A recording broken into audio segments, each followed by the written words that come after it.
საავტორო უფლებების დაცვა, მომიჯნავე უფლებები და კოლექტიური დაცვა ეს არის თემები, რომლებიც ინტელექტუალური საკუთრების დაცვის საერთაშორისო ორგანიზაციასთან ერთად საქართველოს საავტორო უფლებების ასოციაციამ და ინტელექტუალური საკუთრების ეროვნულმა ცენტრმა საკპატენტმა განიხილეს. სემინარის ფარგლებში საერთაშორისო ექსპერტებმა მონაწილეებს გააცნეს წამყვანი ქვეყნების გამოცდილება საავტორო და მომიჯნავე უფლებების დაცვის სფეროში.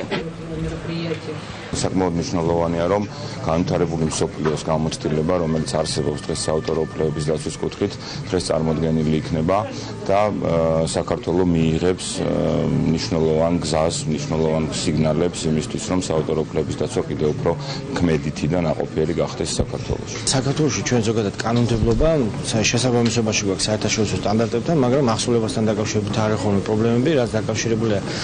თემის დაბალცნობიერებასთან, თვითონ ამ ურთიერთობის მონაწილეებმა არიციან თავისუფლებები ბოლომდე და შესაბამისად პირველი თემა არის, რომ ეს ცნობიერება გაიზარდოს, ყველა მიცოდეს თავისუფლების მოსილება და ამავე დროს სახელმწიფოს მხრიდან, სხვა ორგანოების მხრიდან, რომლებიც უფლებამოსილი არიან, თქვათ, რომ ახსოვლებაში ჩაერთონ და მონაწილეობა მიიღონ, რომ გააქტიურდეს მათი ჩართულობა ამ საქმეში.